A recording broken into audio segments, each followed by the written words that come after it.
Hello everybody and welcome back. It's me, Chimpanzee. And as you can see, we're actually taking a look at not a current game, but a up-and-coming game. This is the game that I am by far the most excited for and am anticipating the most as far as games that have yet to come out. So, for those of you who don't know, this game is called Crimson Desert.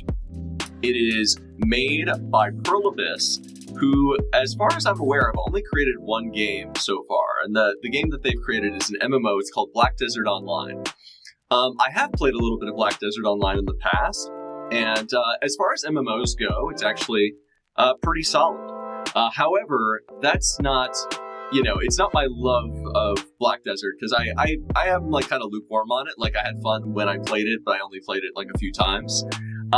But what's really gotten me excited for Crimson Desert, and this is like a completely new project from this studio, Pearl Abyss, and essentially it appears to be, I believe it's a Korean studio, I could be wrong about that, but essentially like what this appears to be is like a focused, honed-in, single-player open-world experience with the scope and breadth of a MMO. So, like, in a sense, it's a single-player experience, at least for right now. There are 3 playable characters, although the main character is this guy named Cliff, the guy up in the front here. And what's so interesting, and what's got me so, like, enamored with this game, is that it feels to me like kind of the open-world fantasy RPG experience that I've sort of always wanted on some level. And I've played a lot of, or at least a few different like fantasy RPGs, like Skyrim, like Dark Souls, Elden Ring, Dragon's Dogma, as well as others. But what's got me so hyped for Crimson Desert is it seems to kind of almost like encompass everything that I've always wanted to see from a fantasy RPG. Just in the sense of like it is really trying to, it feels like it's really trying to do everything. So for those of you who aren't familiar with Crimson Desert, what I wanted to do today was sort of go over a little bit about this game, talk about it, read some information on it, watch some of the videos that they put out recently about the open world, the systems, and like what we can expect from this game, because I'm planning to do a playthrough of this on the channel.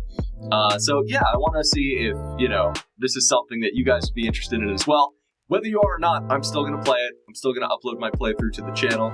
I have other things I'm going to be playing as well, but this is when it comes out on March 19th. It's coming out just like about a month, a little over a month from now. I'm going to be diving in head first, and I am so fucking excited. So yeah, let me get into like sort of why I'm really hyped for this game. We can start here on their website. So Crimson Desert, coming on March 19th, 2026. Let's click the play button here and just see what we're going to see. And this is like their website. This is what they're putting forth first. So yeah, let's see what they have to show here on the main page. So it looks like it takes us to, yeah. Today, a new chapter in this land's history shall be written by our own hand. So we fight those who wield power to prey on the weak. Beasts who think themselves men. That is what it means to be a Greymane. So it's about this faction called the Greymanes and their leader Cliff. Cliff, seek out your Greymane comrades. Uncover the truth that lies within. And let your heart speak without fear. In the end, all will come together. So, like, in this is, I think, the story trailer. So, it seems at first like this is a pretty straight putt as far as a fantasy RPG goes. You're playing as, like, essentially the leader of a group of mercenaries that has been kind of, like, scattered to the winds, the Greymanes. You play as this character, Cliff, and my understanding is that Cliff's faction, the Greymanes, basically get sort of, like, ambushed, like, the king of their sort of land gets, like, I believe, assassinated or there's some sort of, like, big plot, and then his group gets, like, defeated by, like, a rival group, and they get scattered to the winds. So essentially your mission as Cliff is to like reunite this band of mercenaries that, essentially are like your family and kind of, kind of like take back, sort of like your legacy and like your heritage or whatever, which is like pretty standard fantasy fare. So like right off the bat, I want to say like the story, at least based on what I've seen, there could be some big surprises. But at the same time, I'm not necessarily looking forward to this game because I think the story is going to be incredible, right? The story I'm expecting to be like, like a decent, a high 5, decent 6. Maybe it could surprise me into being like a 7 in terms of like, like my rating out of 10 scale of like what makes a good fantasy story versus not. I'm not expecting the most story-wise. However, what's got me so excited about this game are the systems that they're showing off. So we'll get more into that in a moment here. But let's continue, just get through this first trailer. We fight for the future of all. Sound the horn of our final battle. Fight! Fight for Plywell! So we've got some cool martial arts going on here. You got dragons, you got a bunch of cool builds, a lot of cool gear. Your glory, your pride. Dragons, mechs, big cool boss fights. A lot of like kind of enemy variety. Remember who you are. Sky islands. You can fly on you can ride a dragon. Pretty sick, right? Gotcha. So that's Crimson Desert in a nutshell, coming out March 19th. So if that was the only thing I had seen, that kind of brief sort of kind of 1 minute long gameplay trailer, this game would not have my attention, right? So I totally understand if this is your first exposure to this game, if you're seeing that and you're like, you know what, I'm going to pass. However, stick with me. So whether you decide you want to play this or not, I'm going to play it. I'm going to tell you, I'm going to get more into like why this game has got me a little bit hyped. So, and honestly, like more so than any other game has in quite a long time. So this is like probably since Elden Ring, this is the game I've looked into and been excited for the most. So let's go back to the website here and take a look at some more of this stuff. So we got open world action adventure game here. You can ride a dragon. The world is apparently massive. So my understanding is the world is like, and I've been reading up about this game, watching like videos, watching dev interviews, watching like people cover this game. I have not seen the 2 trailers that we're going to watch today, which aren't even trailers. They're kind of like feature overviews that the Pearl Abyss put out to kind of cover some of the more like, in detail, some of the notable features about Crimson Desert. But the reason this game has got me so excited is it feels like an amalgamation of some of my favorite games all kind of compiled into one thing. Now, I know for not everybody is going to be excited by, everything that I'm excited by. And even so, like, I've heard some people say that this game might be trying to do a little bit too much. And that might be a fair criticism. However, if they stick the landing, this is going to be like the best fantasy game of all time. So let's get more into it. So, like I said, you play as Cliff, who's this dude with the shield and the black hair and like kind of like the blue scars on his face, the blue paint scars. And essentially, you are in this huge continent of Plywell. So Plywell, the world of Plywell is apparently a continent with like 5 different countries in it, is my understanding. The world is apparently massive. It's like, I think like from what I've heard, it's like supposed to be like twice the size of Skyrim and like bigger than Red Dead Redemption 2's map. So like this is massive game, huge. And normally a game's size is not what would, like in terms of like the size of an open world is not really what gets me excited. However, from what I've seen of this game and from what the devs have talked about in their interviews and from their experience as developers of Black Desert Online, a MMORPG, it seems like what the Pearl Abyss kind of excels at is essentially like what Black Desert is known for is its to have like really impressive, I think, like combat and sort of world structure. And that, at least from what I've played and what I've read, like that was always something that drew me to Black Desert Online when I did play it, is like the combat seemed like fast and fun, and like you had all these different ways to play for, because you could like start the game as like different, like most RPGs, you can kind of play different, classes, and that really impacts like how the game plays for you. But it's got like this real kinetic, like almost like fighting game energy. It's not turn-based combat.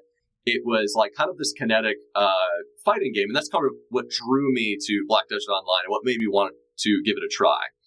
MMORPGs are a real hit or miss for me, though. So like the only MMOs I've ever really been into personally have been like RuneScape when I was like really young, and then also Where Winds Meet recently, right? Those are like the two, and Where Winds Meet isn't even really an MMO. It's got MMO elements. But what's got me really excited about this game is that originally Black Desert was going to be an MMO. Excuse me, not Black Desert. Crimson Desert, the game we're talking about today. Crimson Desert was originally going to be an MMO. So they built this massive world and had like all these different systems. But then they're like, you know what? Like as they kept developing it, as it kept coming together, they're like, you know what? We actually want to limit the scope. Like we have built this massive world. And we think we can like have a game that has the breadth of a MMO game in the sense that it is filled with factions and missions and, incredible things to find throughout the open world.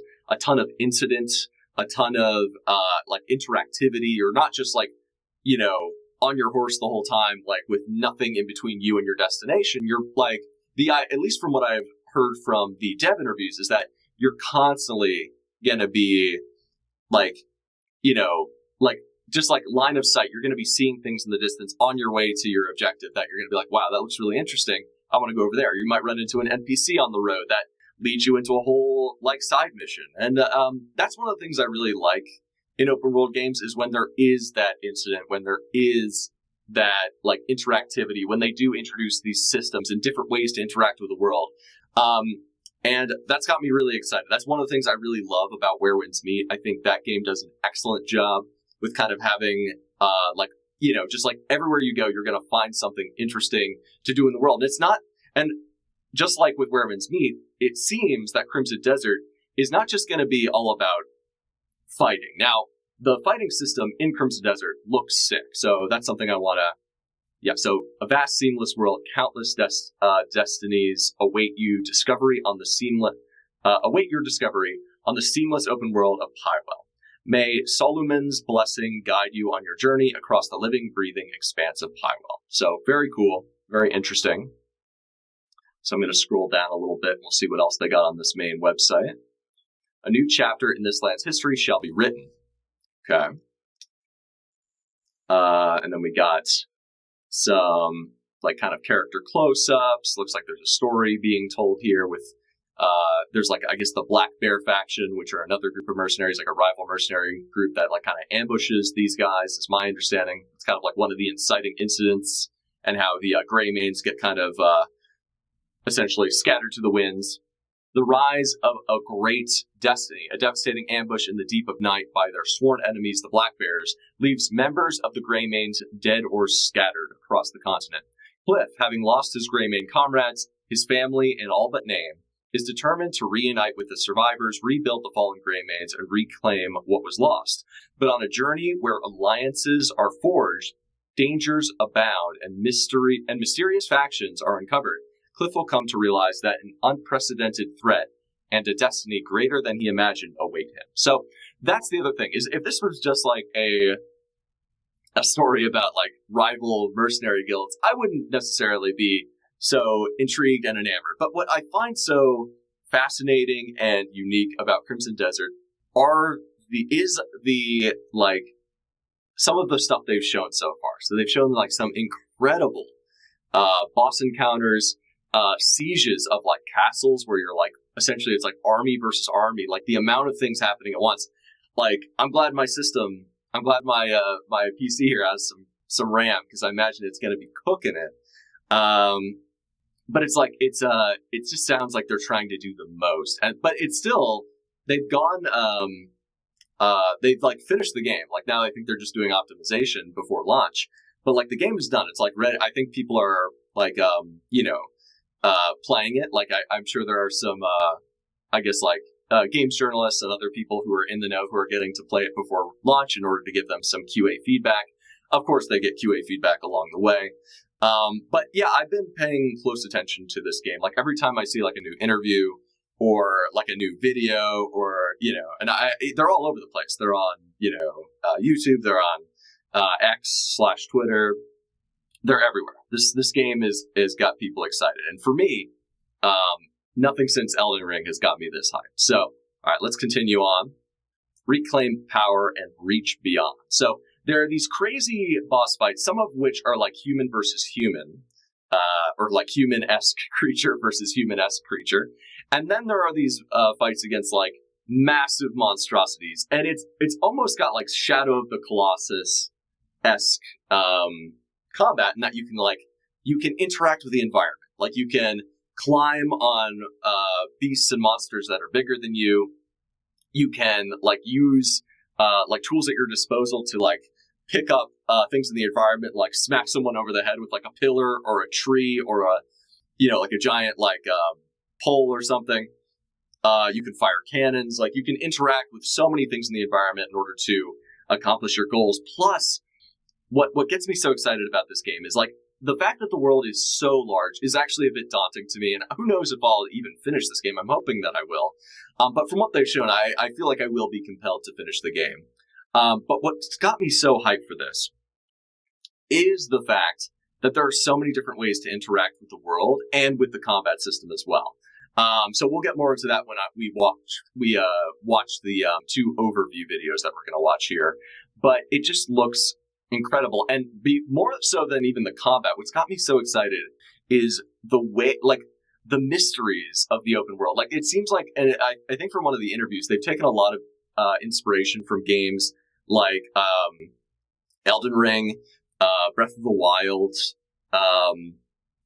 like in terms of like the open world structure, like those 2 games having like, oh, look at that over the way, or like getting distracted by cool things in your environment, and like just like in Breath of the Wild, you can climb up surfaces, you can kind of glide once you're dropping from certain points. It even looks like it has some inspiration possibly from Tears of the Kingdom, and that there are these like sky islands that you can like interact with, which is pretty cool. Something that I am excited to get to experience myself. But even beyond that, there's like this crazy like grappling hook. You get like a cool cape that lets you sort of like glide around when you can fling yourself into the air with your grappling hook. There's like a cannon you can use to like fire yourself into the air to get some like altitude in like tricky situations. It just looks like this game is it's like taking all these elements, like Shadow of the Colossus, like fighting giant creatures combat, which is a game that like Shadow of the Colossus is like one of my favorite games of all time. And so few games have taken like what Shadow of the Colossus does best, which is like exploring this like vast, beautiful landscape and then interacting with like giant creatures and like fighting them by like climbing them. So few games have actually like taken that like kind of system of combat or system of like boss fights and sort of run with it. And it seems like more so than any other game I've seen, Crimson Desert is like genuinely interested in trying to do that, even more so than like Dragon's Dogma 2, Breath of the Wild, Tears of the Kingdom. It seems like this game is really like focused on bringing that into the fold. Like not even just that, you can like, there's all these different ways to fight. You can like drop kick people. You can, and that's another thing that I'm really looking forward to this game, with Crimson Desert, is it's got a combat system that is apparently like nothing else. From all of the people who have gotten to play it hands-on, they're like, it's pretty intense. It's like, it's different. It's not like a Souls-like at all. It's not even necessarily, I don't even think it has like lock-on. But then it's also not like, it's also different from like, say, Assassin's Creed or even, what's it called? Like the Arkham Asylum or Arkham Knight games, where it's kind of like kinetic combat, where you kind of are like reacting to people attacking you and doing flips over them. It seems like this game in particular is like really trying to do something new with their combat. Now, I'm sure it's probably going to be closer in some ways to Black Desert Online, but what I like about what I'm seeing from Crimson Desert is it feels like, in comparison to Black Desert Online, which has good combat, but it's a little bit too floaty, it's a little bit too fast, a little bit too spammy. Like you just kind of like, I was just button mashing when I was playing that game because I was playing as like a super fast, like, punch kick guy. But in this game, it seems like it's very combo focused. So it's almost like got some DMC roots to it. But it's also like, it feels like very grounded and weighty at the same time. And there are so many different like builds you can use based on the equipment you find. I don't think it has a traditional RPG leveling system because I think it's not actually being marketed as an RPG, but rather an action adventure game with some like light RPG elements. But it looks really freaking cool, and the boss fights look really freaking cool. And the fact that you can like clothesline people, you can do like, you can straight up like I think pile drive people. You can do like crazy like suplex people. Like there's like crazy wrestling moves you can do. It looks really, really cool, and I'm sure that is all related to the different combos you can spin together. So that gets me excited. Like a new combat system is what we need right now. Like I love Souls-likes, I love Elden Ring style of combat, but to be honest, I am like ready to delve into something that's completely different. And this game is kind of providing that in a way that's got me really, really hyped. So yeah, so now we're seeing some more of the combat. So, you like dive out of the air, you do like a smackdown. You got all this crazy enemy variety. So this is the grapple technique I was talking about. You can like grapple and then spin and then like, slam down on somebody. It's pretty cool. Obviously, I haven't played the game, so I have no idea how this combat actually works. Relentless action, brutal combat. On the unforgiving battlefields of Crimson Desert, there is no single path to victory.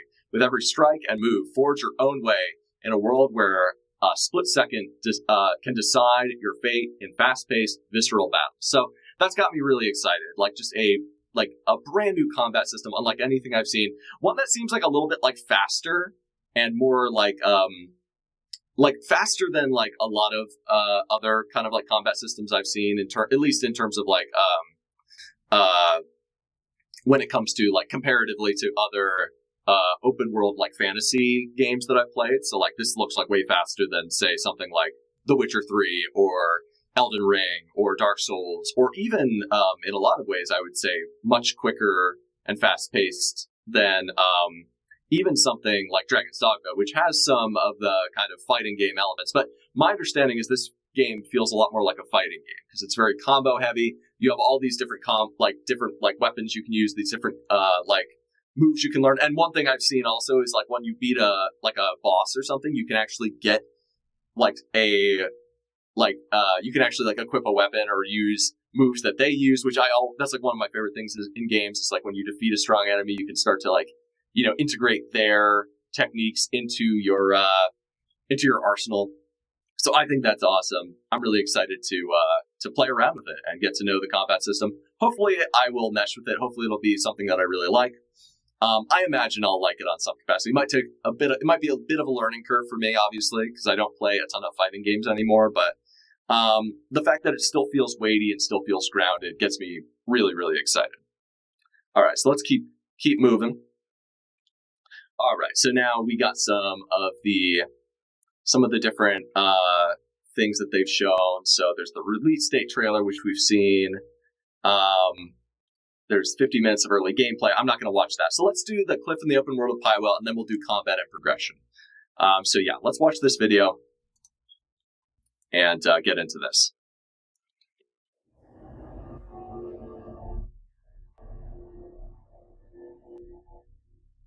This is called Cliff Features Overview number 1, Cliff in the Open World of Pywell.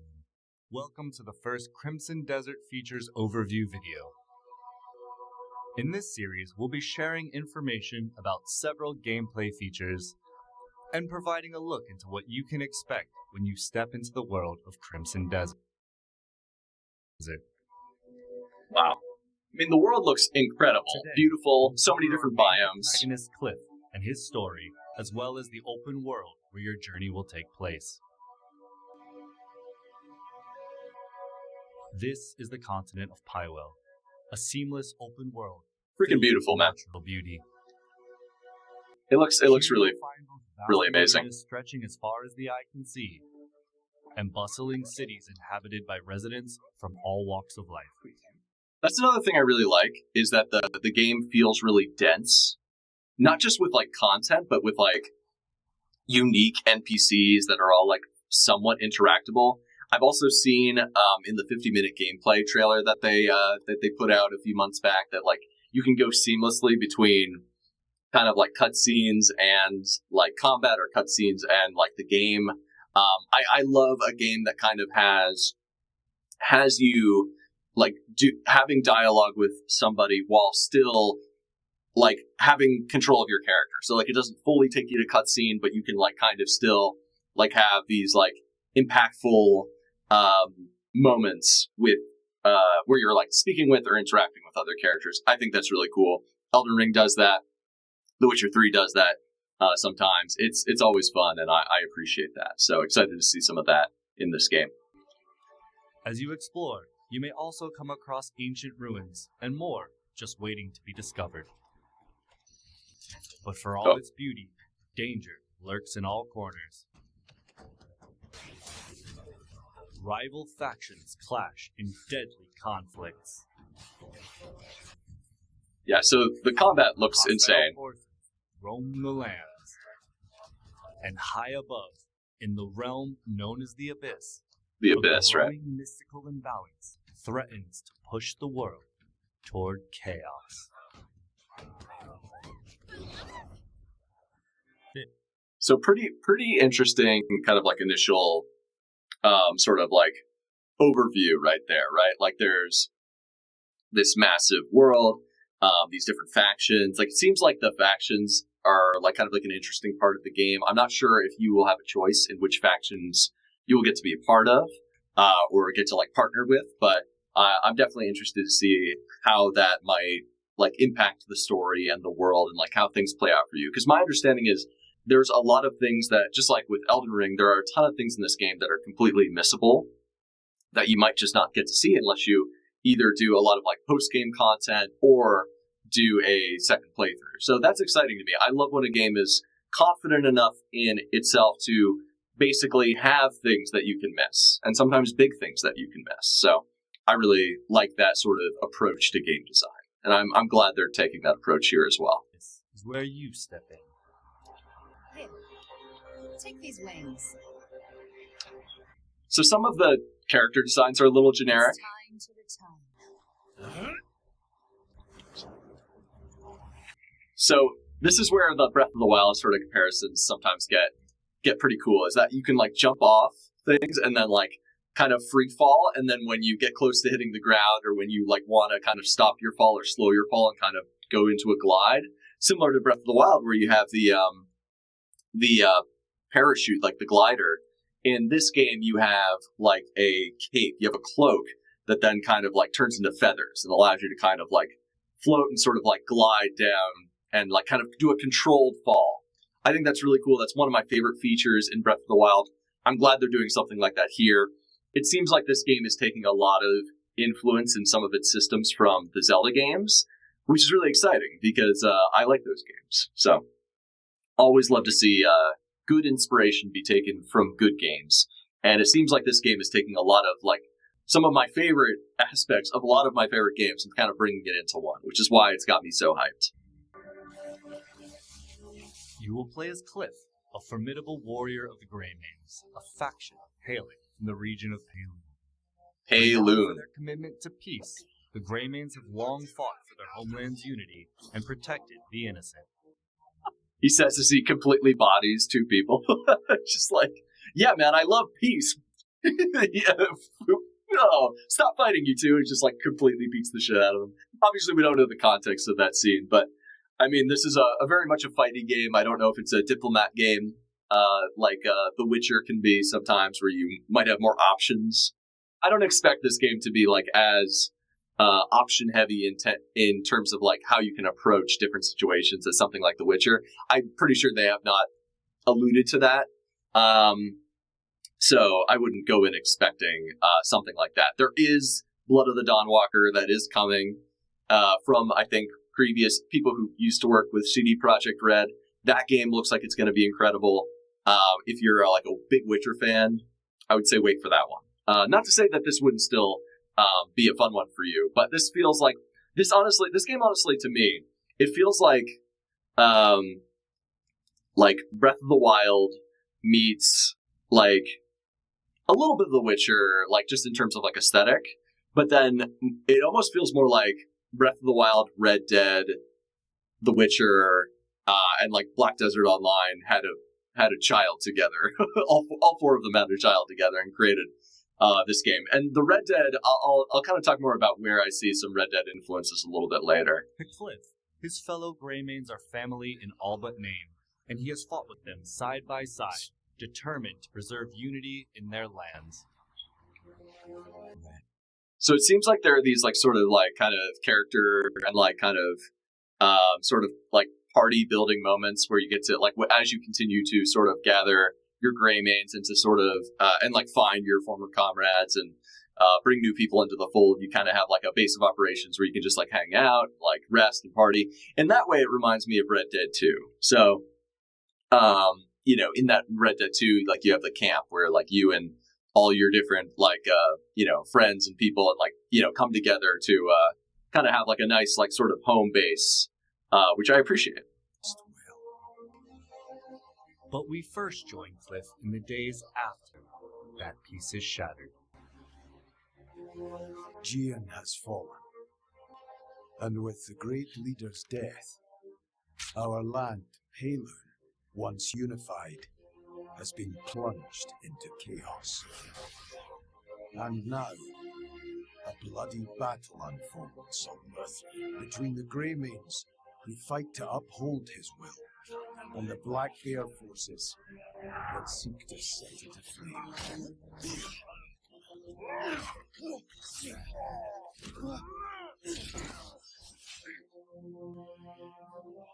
Your journey begins with reuniting the surviving Greymanes to rebuild the faction and reclaim your homeland. So, I wonder if that's like kind of, it says like your journey begins with like rebuilding, uniting your Greymane comrades after this sort of inciting incident of being like ambushed by the Black Bears and having, presumably I would say, like, I don't know if they're the ones who took out the leader of Pelun or whatever, but it seems like that's kind of the setup, the inciting incident.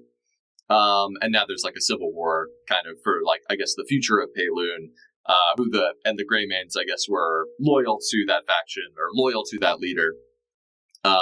But who knows how it'll shake out from there. Like, I could see that very much being like an Act 1 type of thing. And then we get into like crazier shit in Act 2, based on what I've seen.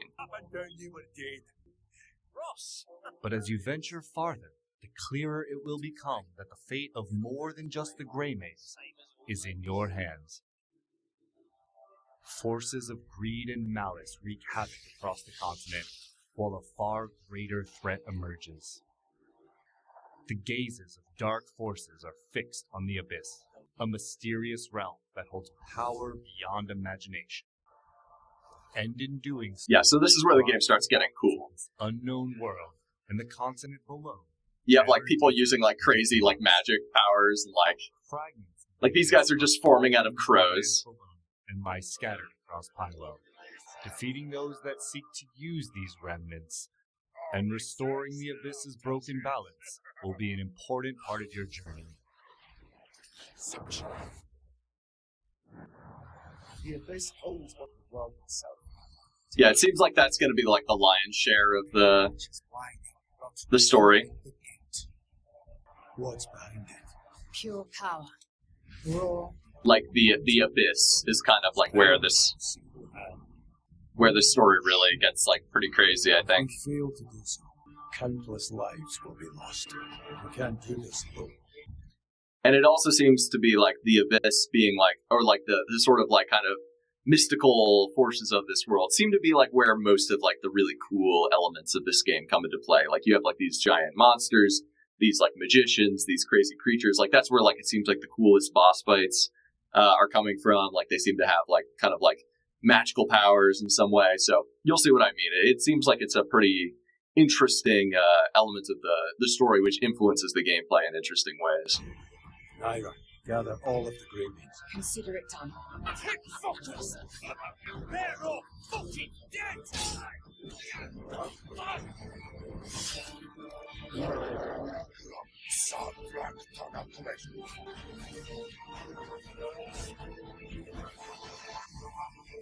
Got like a crow man.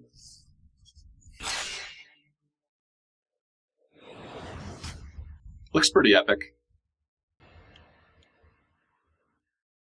The story of Crimson Desert centers on Cliff. This way. So I guess he's like the main character, even though there are other, But I as guess, the tale playable unfolds, characters. 2 new playable characters will come to join your journey. Here we go. As these characters become available, you will be able to freely explore Pywell and undertake many quests outside the main story with them. Yeah, that's cool. So I will say this: they've stated that this is a single-player game, like a game that is just like, you know, single-player open-world game, and I think that's great. I think, like, you know, MMOs are really hit or miss, especially when you get into sort of like the more kind of like the features of MMOs that can kind of pull you out of the experience and like make it a little less immersive. Like when you get like transactions, or like, hey, there's this like crazy event happening, you know, those can be cool. Like I think Where Winds Meet does a really good job of balancing sort of like the online elements of its game with the fact that you can just play it as a single player open world game and it still holds up, in my opinion. But what I really like about this game is it does have these other playable characters, like one who's kind of like a tank. It's like this like kind of ogre looking guy, or like orc looking guy.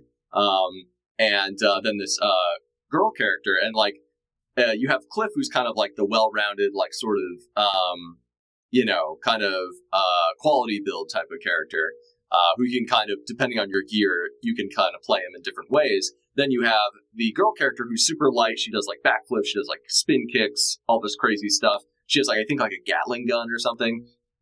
And then you have this guy who's like a big bruiser, like he's slower, but he's like more of a tank. He can probably take more damage. His hits are like stronger. So you got like your quality build, your strength build, your quality build with Cliff, your strength build with this guy, the ogre-looking guy, and then the girl is like kind of like the dexterity build. So that's really exciting.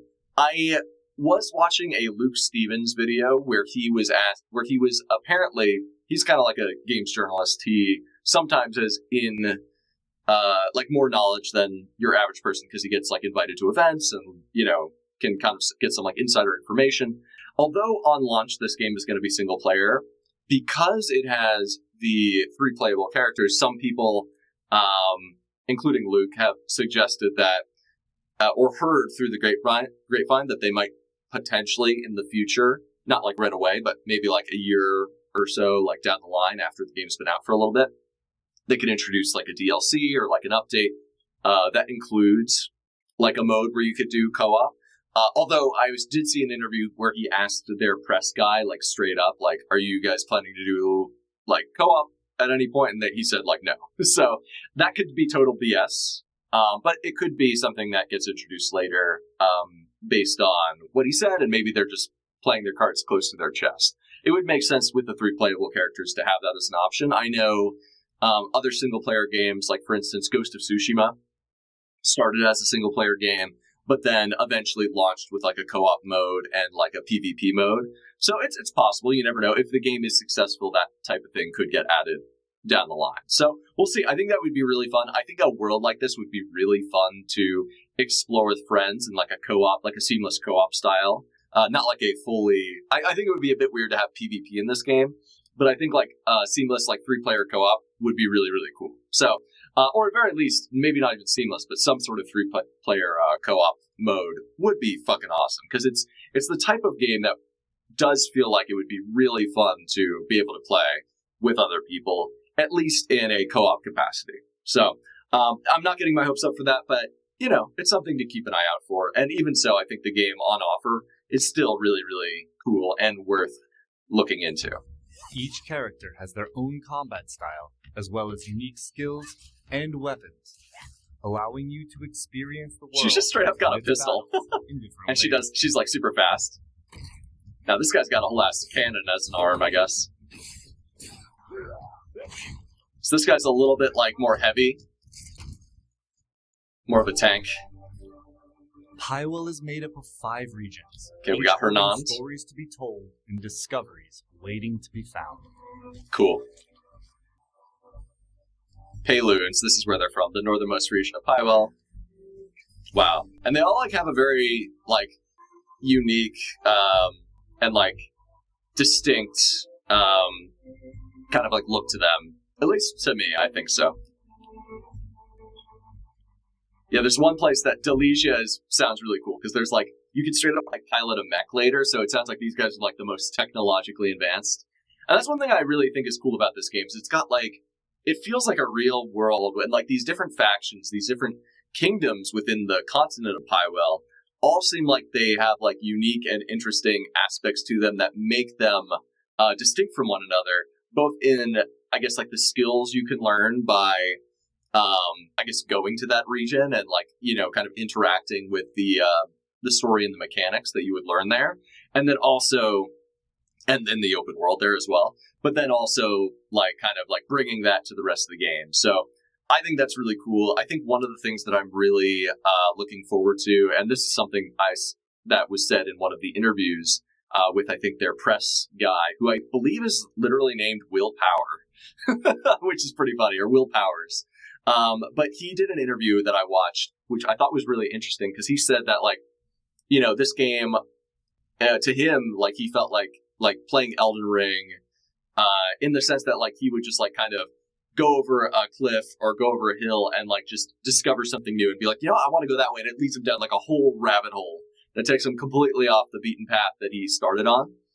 And that's really exciting to me. But he also said that beyond just the critical path of the story, which you could probably finish pretty quickly, according to him. I don't know if he's played all the way through or not, but he said, like, the critical path, like, the critical, like, if you're just doing story content, you won't experience the entire world. Like, this is a game that is, if you want to experience all the game has to offer, you are encouraged to explore, get lost, and, like, go, you know, like, go down these rabbit holes, go down these side missions, and that gets me really excited because that's the type of open world that I like.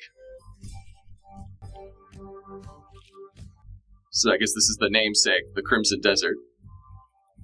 Lawlessness. The main questline follows Cliff's journey through the central story, but questing in Pywell goes far beyond following a single path. The continent is full of other tales, interesting encounters, and hidden challenges that all shape your adventure. And you're free to take them on in any This is the stuff that gets me really excited. Like, the different biomes you can get to. Revolve around the factions, houses, and organizations of Pywell. Some of these quests are grand, with large-scale objectives like reclaiming fortresses and taking on formidable foes. The fortress seizing stuff is so cool in this game. Would you take the reins and get me to the trading post? While others are quieter, requiring you to help residents with everyday tasks. Actually, I think a lot of people might be like, oh, that's filler content. I think stuff like that's cute. I think it adds, like, character to the world. And I also like that there's, like, other ways to interact with the world besides just fighting. Like, I like that you can, like, have these, like, side missions where you're just, like, gonna, you know, drive a wagon through, like, a rough terrain and, like, or, like, go fishing or go, like, mountain climbing or do, like, arm wrestling or whatever else they might have. I think that's neat. I like when, like, that's one of my biggest criticisms of, like, Elden Ring. Like, I love Elden Ring. It's one of my favorite games of all time. But I think what I think is kind of disappointing with Elden Ring is that really, I mean, more so, I guess, than less so than, like, the Dark Souls games, but, like, there's really only one way to interact with the world in Elden Ring, and that's to kill things and to beat things up. So, like, yeah, you can talk to people. Yeah, you might be able to, like, pull a lever or read something occasionally, but 99% of the time, you interact with the world by, like, fighting something or choosing not to fight something. Or occasionally, like, talking to characters. Like, those are the two things, but it's mostly fighting. I am interested in seeing, like, I like it when games give you more than one way to interact with the world, which is why I'm super into The Witcher 2, and I haven't played all of The Witcher 3. I played like the first, like the prologue or whatever, at least most of it. But The Witcher 3 seems to be the same way. But The Witcher 2 is great about that. Like, there are so many different ways you can, end up fighting people on a mission. You could end up like kind of tricking people, or, talking people down, or setting a trap for somebody. There's so many different ways a mission can turn out. There's so many different ways to interact with the world. I find that so much more realistic and immersive. And it seems like that's going to be present in Crimson Desert as well. So I'm pretty hyped on that. Some factions will be friendly and may give you missions. The Bleed Bandits are raising an army of their own. And worse still, they've stolen the family spear manual.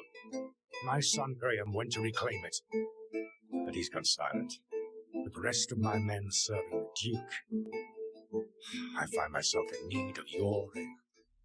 Others, however, are hostile forces who are residing in or occupying the area. Roothold, originally under the jurisdiction of House Celeste, is currently blockaded.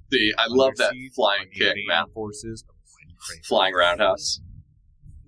The area will be liberated once Gwen Craver and Craver's soldiers are defeated.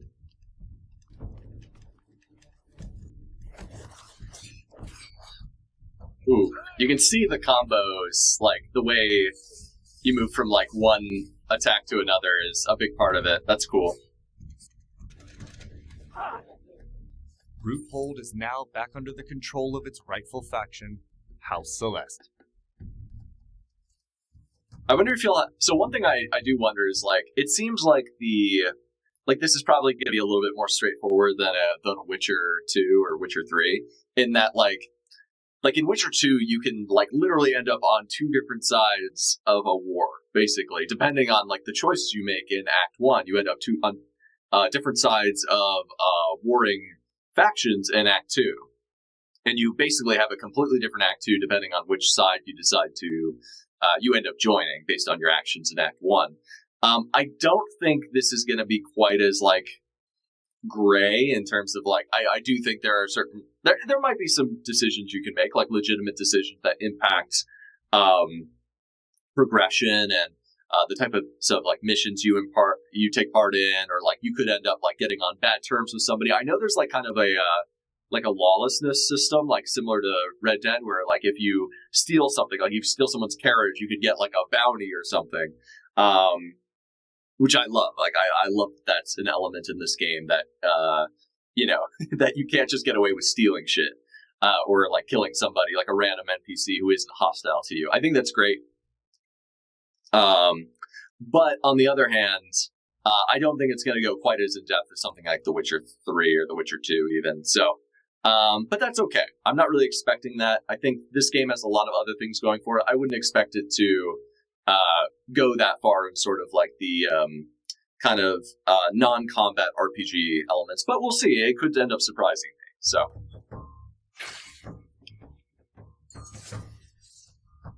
Enemy forces have withdrawn, and the region will now be safe to travel. In other liberated locations, the homes of rightful residents may be restored. The one thing I really love about what I'm seeing of Crimson Desert is that, like, it does feel like a living, breathing world. Like, the way even just, like, looking at the way the NPCs act when you are, like, walking through a town. Like, they'll, like, one guy will, like, tip his hat to you. Or, like they just showed when you liberated that kind of, like, conquered, like, city or castle at the end of that mission, like, people started, like, moving back into it. Like, there is an element of kind of immersion that I think that brings to the table that something like Elden Ring just doesn't have. Like, and I really like Elden Ring. I don't mean to shit on it too much, but, like, for instance, I think Elden Ring would have been like 10% to 15% to 20% better. At least 10 to 15%, maybe not 20%. But like, imagine if you had gotten to like Leyndell Royal Capital in Elden Ring, and instead of it being completely like decimated and desolated, what if it was like the only place in the world that was still like populated and had like commerce and shit?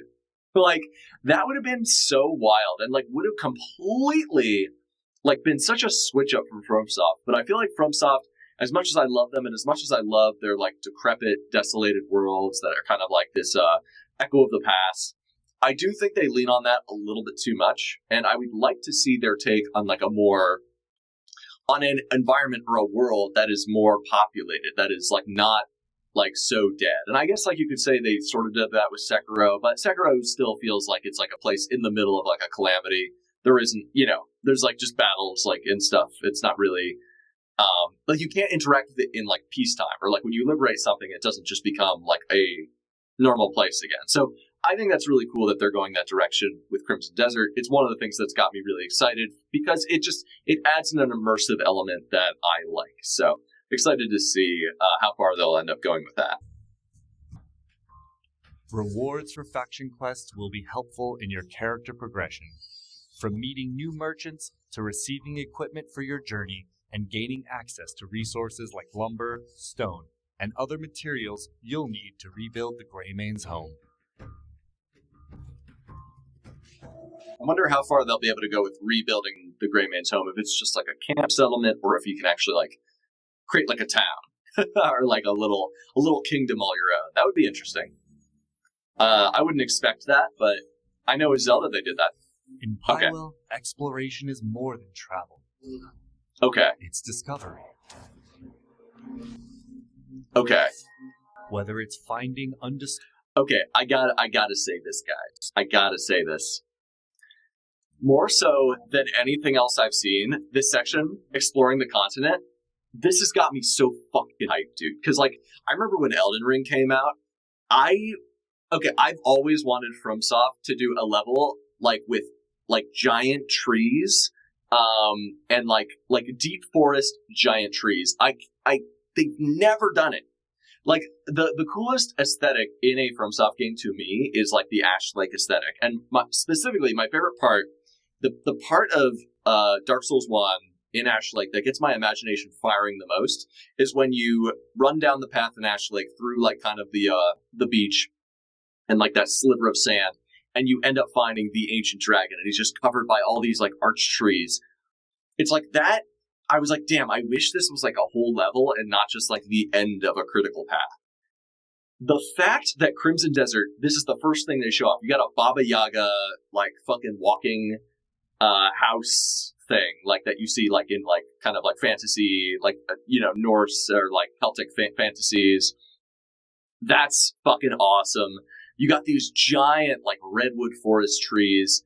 And then you got, like, the tree houses. Like, so, and that's another thing, is one of my favorite aesthetics in fantasy in general is, like, a civilization built into giant trees. So you get it in Lord of the Rings. Like, you have, like, kind of like the woodland realm where you meet Galadriel, where, like, there's, like, a whole, like, elf civilization built into these, like, massive trees.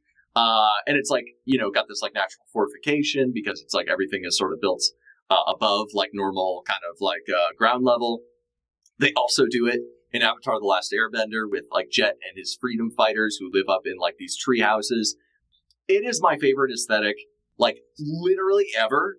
And, like, none of the games that I play ever do anything like that. The fact that this game is doing that shit has got me so fucking hyped, man. Like, it is the craziest, like, that, more than anything else, seeing this part of the trailer, like, that's kind of like when I was like, I was already looking forward to this game well before I saw. And like I said, I haven't watched this whole video yet. This is my first time watching the whole thing from start to finish. I've seen, like, bits and pieces, like, on other people's YouTube videos or on Twitter or whatever. But, like, this is my first time watching this from front to back with you guys. And this part specifically, like, not just this scene with the woods, but some of the other scenes of, like, stuff in the open world that you can find and interact with.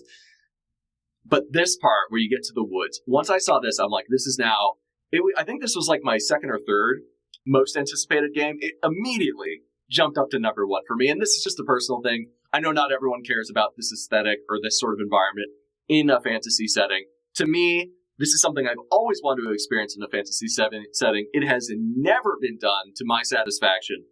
This is the first time I've seen it looking anywhere close to what I wanted to see. And that's got me so fucking hyped. So, all right, let's get back into this. In Pywell, exploration is more than travel. Like this part right here where you're, like, seeing, like this tree house. Like, you got these tree houses and like these pipes and like these platforms, and like this is clearly like a civilization. And look at even these balls that you see, like these, it almost looks like they were traps that were triggered. Like there's in Avatar: The Last Airbender, the freedom fighters have kind of like these traps with like berries and nuts on the ground, and then the trap will pull up, and there'll be like animals in these things, in these traps. They get caught while looking for food, while foraging, and that ends up being what the treehouse people end up eating for dinner. So pretty cool, and I think it's so cool that they're doing that aesthetic in this game. It's got me so excited, man. The open world, like, just the way, and also, like, what I'm gonna love about this thing I'm showing you, like, he uses this cannon, or whatever he's using, these two green things. He shoots himself off the wall and then shoots himself up. Like, that's the type of thing you only see in, like, Metroidvanias. The fact that they're doing that, plus, like, the grappling hook where he, like, spins around and then can, like, kind of, like, dive down, like, that's the type of shit you just don't get in, like, massive open world games. Like, to me, and I've mentioned this before, the thing that is more important when it comes to playing a video game, like, the thing that makes video games fun isn't necessarily combat. Combat is fun, but to me, it's secondary. For me, exploring the world is the most important thing in any game, and the most important aspect of exploring a world is making it fun to explore. So there are two elements of that.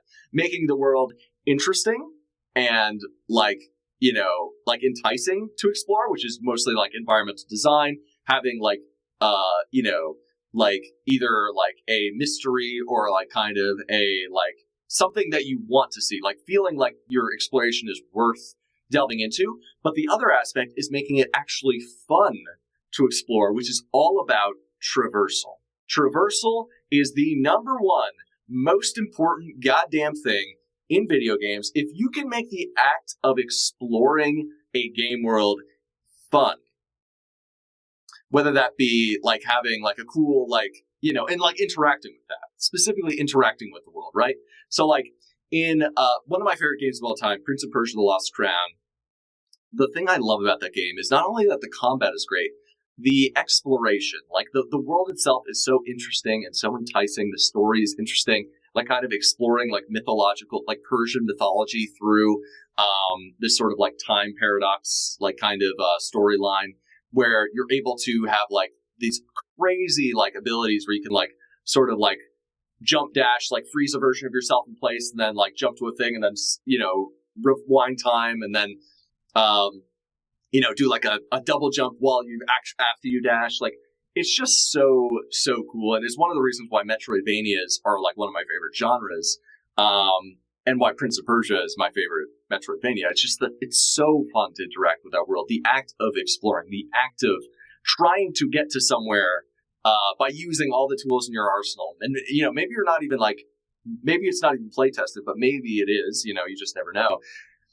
That is the coolest thing that you can do in a game to me, is like make the world interesting enough to want to explore it and then fun to interact with the exploration. Like, make it a challenge to traverse the world, and then give the player the tools to meet that challenge. And maybe not like all at once, but give them the ability to gain access to those tools. So like, let's say you're on the ground when you enter this area and you just don't have this ability yet, so you can't get up there to the treehouse level.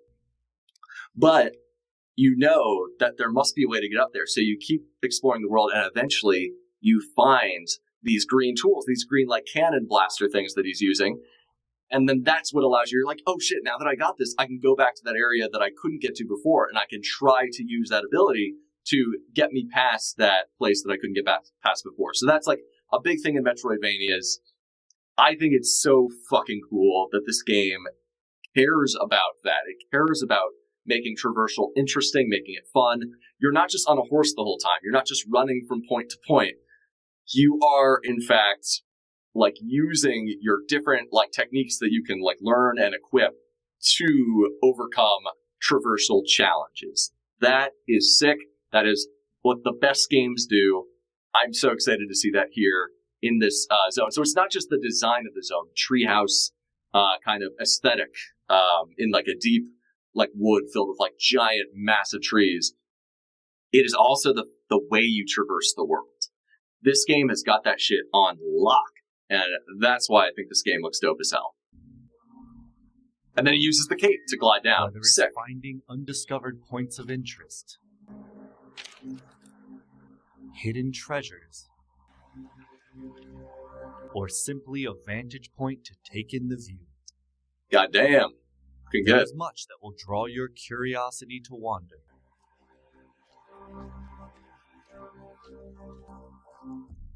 Dude, so cool. With sights, secrets, and surprises along the way catching your attention, and no strict path, you can pretty much go anywhere that captures your interest. And that's another thing I like, is apparently, like, nothing is, like, specifically gated off. Like, obviously, if you go to a late game level early on when you maybe don't have the skills to pay the bills, you might get kind of hard filtered a little bit, but my understanding is that you can still, like, pretty much go anywhere right from the start. So that's exciting.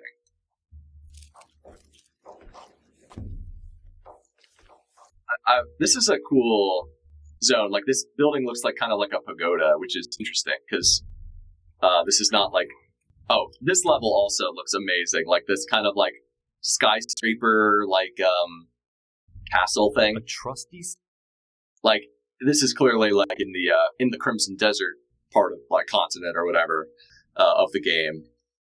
This is just cool. I like verticality in games. So to me, this is sick, and like the ability to traverse a game vertically with your particular platforming capabilities. provides reliable travel, but Cliff himself can climb and even glide across distances.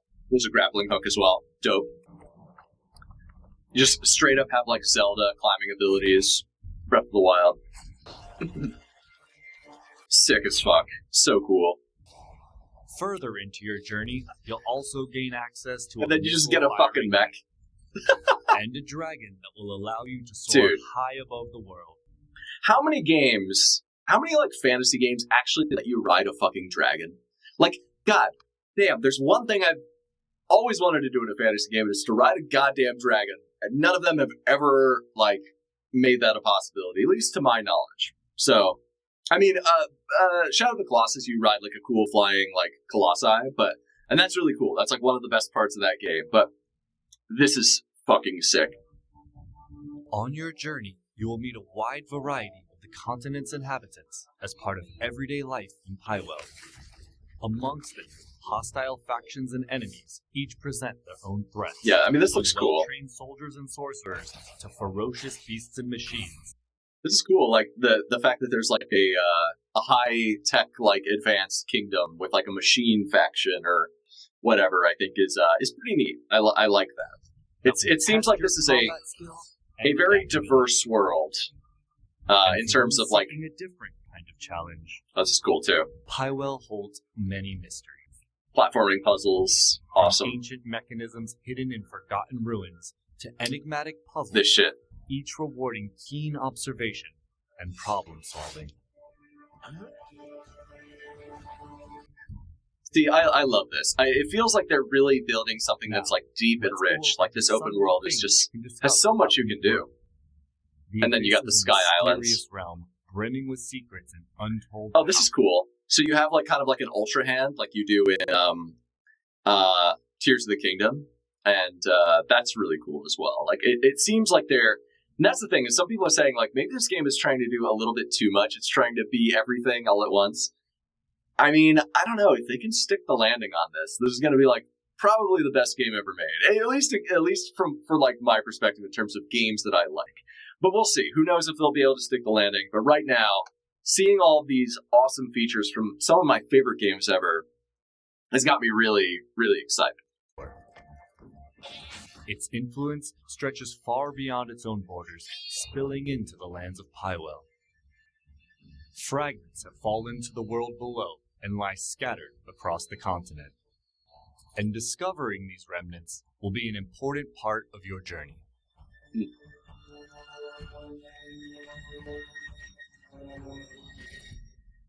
You'll come across artifacts, powerful items necessary to unlock and upgrade your skills. Artifacts can be earned through quests and combat, while others lie in more hidden corners of the world, waiting for those willing to stray from the beaten path. You see what I'm saying, though? It seems like there's just so much to find. And that's what I love about, like, a good open world game, is, like, every corner of the world is going to have something interesting to interact with, something interesting to find that's going to reveal more about the world and, like, make it more immersive and deep and rich. That's the good shit. Traces of the abyss you discover will open up fast travel locations, making it easier to revisit and explore the areas of Pywell you've discovered. So, one thing that I've seen a lot of great videos about, I kind of agree with this sentiment. A good open world game will make you not want to use fast travel. It'll make the act of traversing the world fun enough that you won't want to use it. That being said, I do think it's good, especially for a game this large, to have it. And I will say, like, I think games like Zelda and Where Winds Meet, I think do a good job of, like, making the world pretty traversable, like, via, like, the being able to, like, kind of either fly or glide, or in Where Winds Meet, you can kind of, like, send yourself flying with, like, a cool, like, technique that allow you to kind of, like, go from, like, point A to point B pretty quickly. And I think I prefer that to having, like, just, like, a teleportation fast travel thing personally. But yeah, like, and this is, like, something me and many others, it's been said 1,000 times, but I think it holds strong, is, like, create a world that makes people not want to use fast travel. Because the thing is, if you use fast travel, you might miss something, because there might be things you miss between point A and point B that maybe you just went, like, a slightly different route. If you'd gone a slightly different route, or you go a slightly different route on your way back, you might actually find something new and interesting. So yeah, I think that's cool, but I think it's still good. A game this large, they should have a fast travel system. It makes sense. In time, your search will inevitably take you to the abyss itself. Venturing into its mysterious realms will put your wits to the test as you uncover its secrets and restore the abyss's broken balance. Across very Pywell, Zelda. find valuable equipment and items. Yeah, very Tears of the Kingdom-esque with Some that. tucked away in hidden corners. Others guarded fiercely within enemy camps, forts. So it definitely looks like there's, like, also, like, sort of underground dungeons, which I'm curious how far they'll go with that. Because, like, I think Elden Ring did a pretty interesting thing with having these, like, kind of mini dungeons that were kind of like caves or crypts and stuff like that. I think, like, some of those were more well designed than others. But yeah, I'm curious to see what, like, something like Crimson Desert will do with sort of, like, kind of like dungeons like that, like kind of mini dungeons. And strongholds. Many of the items you uncover may offer powerful and helpful advantages in combat and exploration. Ooh, that one specifically looks like an Elden Ring weapon. There's, like, a Death Knight spear that looks just like that. Even the smaller items you collect along the way can prove unexpectedly useful, benefiting those who search every path and face every challenge. That's what I like to hear. Make every interaction, like, worthwhile. The world of Pywell is rich with knowledge waiting to be uncovered, from knowledge about its inhabitants and wildlife to crocodiles, skills, items, and more. This information can be acquired in many ways, by interacting with characters and objects, exploring new areas, and even nice. from afar. That's cool. This is something that I've only ever really seen in Where Winds Meet, where you can, like, observe someone from afar and, like, learn a new skill. It seems like this game is doing that as well, and I think that's awesome. Like, that's so cool when, like, instead of like learning something via just, like, equipping it, like, you actually learn a new skill by observing it being used in the world somewhere. That's awesome. And you actually have to, like, physically stand still and, like, have, like, an observation meter or whatever. That's a really cool mechanic. I love it in Where Winds Meet. It's been a really cool aspect of that game. I'm sure I'm going to like it here as well, depending on how they implement it. May provide clues to completing quests, open paths to acquiring new skills, or offer helpful guidance. Ooh.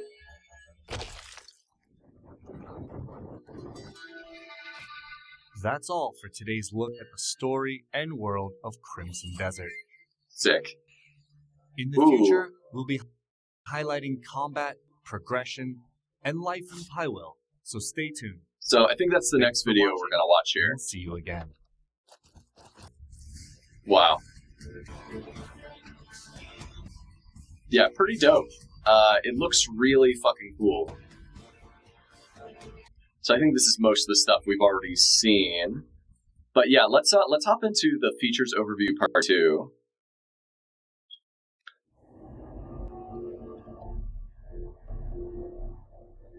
This I haven't seen any of yet, I don't think. Hello everyone. Welcome back to another Crimson Desert Features overview video. Last time we took a closer look at Pywell, its characters, the stories within, and This one's much shorter, so I imagine we'll get through it quicker. Today, we'll be shifting our attention to another important aspect of the game, combat and progression. Nice. So this is stuff I don't know yet as much. I know a little bit because I've seen the combat in action. Combat in Crimson Desert is visceral, and the battlefield is yours to shape. Nice. Like the roll, kick, then like get on top of him and stab him. Skills, So, weapons, and that's the thing is I have no idea how this game is going to play because like that moment alone seemed like so dynamic.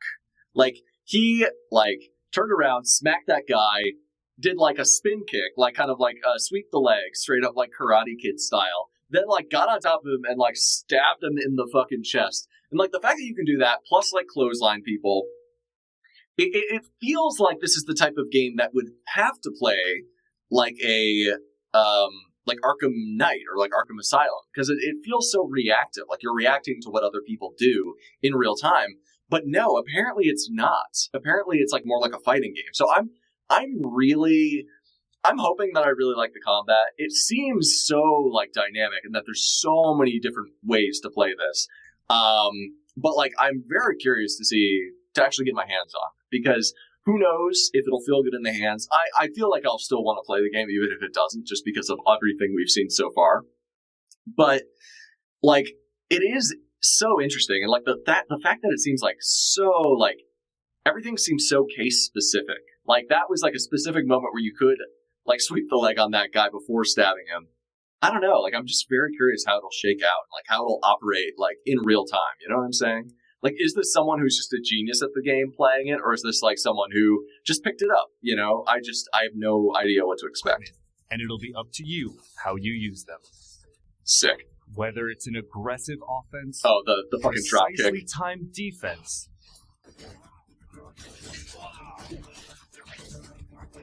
or even using your and bringing him mouse off and the- environment to your advantage. Bringing him off the bear and slamming him down is that's pretty sweet. I like that a lot. Let's go back and let's see that one more time. Oh yeah, he grabbed him. Wait, he grabbed him with the grapple off the bear, slammed his ass down, and then took his fucking mount and is now riding that bear around. That's environment based. to your advantage. Oh, I wonder if this is the Black Bear faction that they're fighting. Possibility. Oh, now you got the Gundam pilot. Wield a wide array of weapons from sword and shield, spears, great swords, axes, and various ranged weapons. Cool. Each weapon has its Okay, so that's like the she did like the fucking suplex. That's so cool. Like jumped up, did like a suplex on that guy. So switch back and forth to the ones that best fit your style and the situation you're in. Ooh, rifle. Damn. Oh, you have to reload? Dude, that just looks so sick. Powerful weapon Super well timed. can be paired with hard-hitting, bare-handed Dude, hits and then kicks, just oof. as well as a wide range of grapples Hit him with the to Muay Thai. create seamless chains of attack. Dude, sick as fuck, man. And fucking slammed him and then Elemental tossed him into a enhancements wall. further expand your options by empowering Nice. key abilities, allowing you to burn, freeze, and stun enemies. Pretty sick once So you get the combine elements. weapons and chain skills the way you want, and forge Then you got the your big own bruiser approach to guys. combat. Woo! Dude, it looks sick as fuck. Oh, and then use the cannon, then oof, slide down, kind of like a down Mobility B. and timing are Star also Fox a down big B. factor in combat. Well, not a Star Fox down B, but Slides, dodges, counters, and swings flow directly into attacks, keeping you mobile and Oh, this part's sick. This is the coolest thing ever, when you do the spin attack and then land and... well-timed. Oh, they bounce back in the air. Open up enemies for a Dude, that counter, was letting you wild. strike Let's see the grapple again.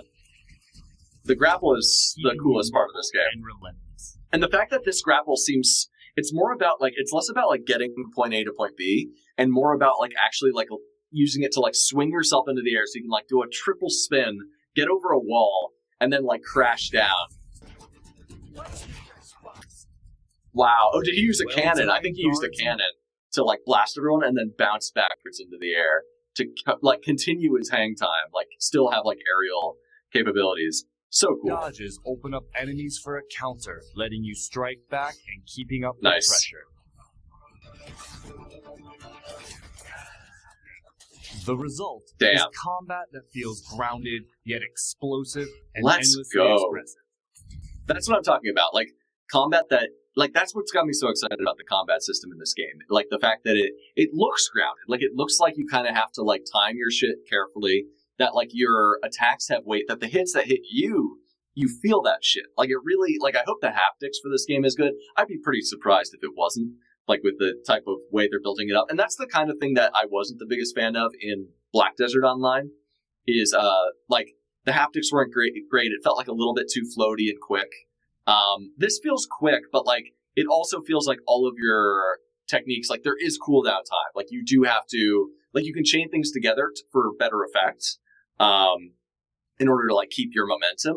But like if you get knocked at, like hit in the back, or like someone hits you with an arrow, or like smacks you in the face, like it's gonna slow you down a little bit. But you could either power through it depending on like if you're a more tanky character. We saw that the character with the greatsword, the lady, she kind of got like hit in the back, but then she pretty quickly rallied and like turned around and was able to keep going. And like I really like what they say there. Like what were the words they used exactly? Combat that feels grounded, yet explosive and Nice. endlessly expressive. Like the block. Oh, dude, that was so sick. Yeah, combat that feels grounded, explosive, and endlessly. Let's hear that one more time. Is combat that feels grounded, yet explosive and endlessly expressive. Endlessly expressive, and that's what I'm getting from this. Like the fist weapons, dude. Just beat the fuck out of that guy. That was awesome. I like Of the course, endlessly the expressive skills part you've is what just seen won't all be excites me the available most. from the start. Yeah, of course. If you've seen some of our previous gameplay videos, Cliff is usually shown at a much greater height of his power, wielding Yeah. a wide range of devastating skills. Damn, stabbed him with a fucking shield.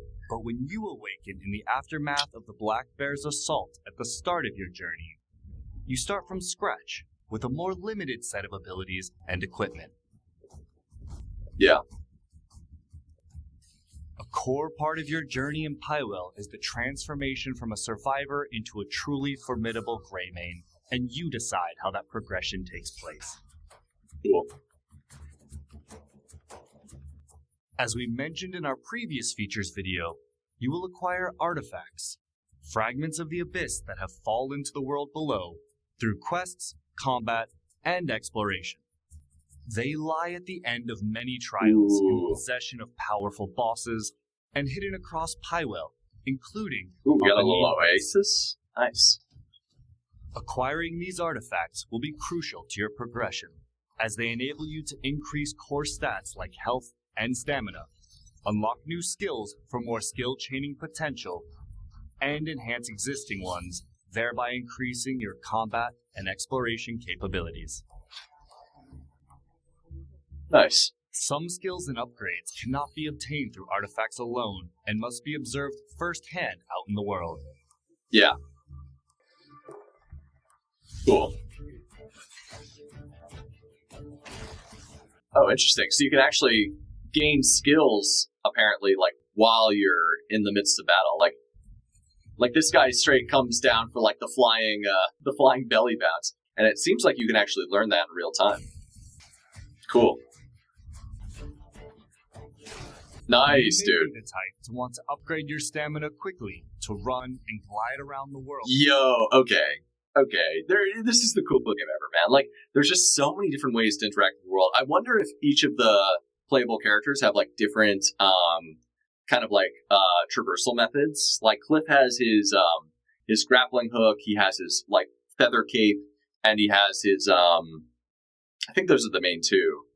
And his, I guess, his cannons that shot him off the tree and then up two levels. But it looks like this character might have like just straight up like a cool ass like helicopter propeller that she can hold on to. So that's cool. Longer to explore. Wow. So sick. Dude, what? Or you may want to unlock and upgrade all the diverse grappling skills to continuously slam enemies into the ground. Yo, that's so cool. Oh my Decide gosh. which skills you want to combine and unleash during combat. That's so and awesome. choose the direction of your progression by considering your playstyle. Damn. Dude, holy fuck. While learning and mastering your skills is important to winning battles, the equipment you bring to the battlefield can be just as crucial. As you travel So I guess you got a across smith. Tywell, you can buy, find, and craft the gear that gives you the edge in combat. Nice. The mighty blade tests the heart of its master.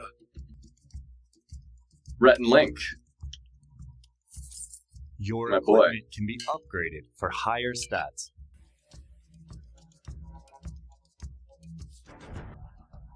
Materials for upgrading your weapons, armor, and equipment can be found in a wide range of ways. Through mining and hunting, defeating powerful bosses, Dude, oh my god. I haven't seen this guy yet. through quests, and by uncovering them in hidden locations. You will also be able to customize equipment with extra stats and special effects. Well, hello. Mix and match these across your weapons and armor, and experiment to discover what combinations work best for you in the battlefield and out in the world. Nice. All of that preparation leads to your greatest Oh. test. Yeah, so that scene is really cool. For you guys who haven't seen like more of the gameplay trailers, All of that preparation. like this blue thing that appears, it's like almost like a JoJo style stand that like a certain boss has, and it's like a big part of their boss fight. But once you beat that boss, you can equip the weapon that or like a piece of equipment that allows you to use that stand as well. So that's sick. That's what we're seeing here. This big blue guy is like your familiar Across almost. the continent of Tywell, Ooh. fearsome bosses Oh rule, shit, waiting for your challenge. dude. They come in many Air forms. bosses, like a little Human terror. and beast, steel and sorcery. brute Oh force, shit! Is that and like a wizard. giant snake? Holy They'll fuck, test your dude! limits in different ways. Yeah, so this is the guy who has the. fought encounters, special rewards await. Yeah, this guy Some has like his equipment familiar, from the bosses blue. Can even grant access to their signature abilities, Sick. or grant unique effects and bonuses. So not all of them, but some of them allow you to do that. You gain through each victory. So like that's really cool, man. Like okay, let's go back here. I want to see. So these like metal pterodactyls. I guess this is a boss fight. Some bosses rule, waiting for your challenge. Cool. They come in many forms: human and beast, Wow. steel and sorcery, brute Dude. force, and It's like a mystic. giant snake. It looks like. Wow. So They'll cool. test your limits in different ways. The boss fights look so At the fucking end of incredible. these hard-fought encounters, special rewards await. Some equipment earned from bosses can even grant access to their signature abilities.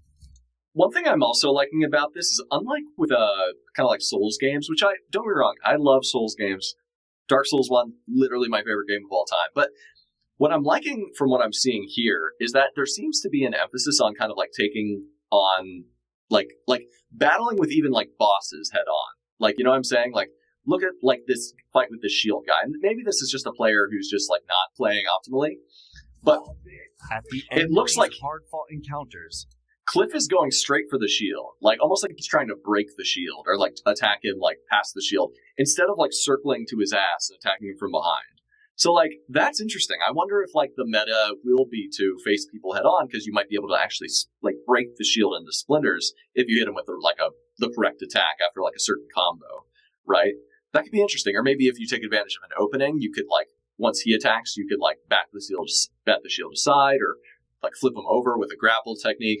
I don't know. Like I feel like that's interesting. I'm curious how they'll implement like combat around enemies who have shields, because I feel like a lot of times, like in games, like you just have to sort of either like parry it away, or you have to sort of like go behind them, like you do in Souls games sometimes. Not as much in the later Souls games, but early on in the first Dark Souls 1 and 2, it's like if you can get behind someone, that's like your best bet. Special rewards await. Some equipment earned from bosses can Sick. even grant access to their signature abilities, Dude, this is so cool. or grant unique effects and bonuses. So build on the strength you gain through each victory. Take down these threats of Pywell and prove yourself a true Greymane. That brings us to the end of this features overview video.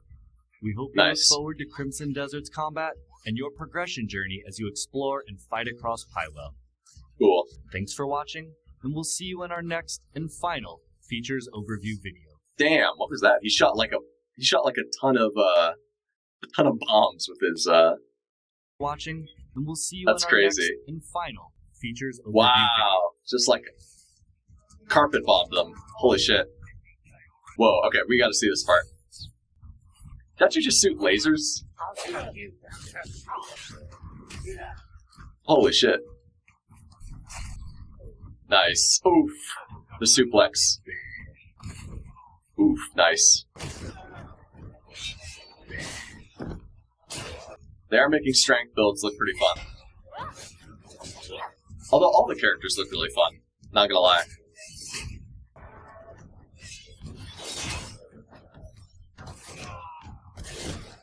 Quick and once, instead of where you went wrong. So he's hitting the shield. It looks like knocking the shield out of the way almost. Like breaking the enemy's guard is more important than like getting behind somebody. So that's actually cool. I appreciate that. But yeah, that's Crimson Desert. So I've already explained why I'm super hyped for this game. To me, it's like a dream game. Like this looks like what I've always wanted. Like this is honestly like what I wanted Elden Ring to be. Not that Elden Ring was bad, but like this looks like everything I've been kind of waiting for in a open world fantasy action adventure RPG-esque game. So I'm super excited for this. I hope that we're definitely going to be playing this on the channel. I'm going to be recording my gameplay and uploading it at very least. Maybe I'll stream it from time to time. I don't know. We'll see what happens. But I hope you guys will be interested in it and check out the gameplay once we start playing it. Or consider getting it yourself, playing it for yourself, because it looks pretty fucking hype. And I'm definitely excited to check it out. So anyway, guys, this has been your boy Chimpanzee, and I will see you next time. Peace.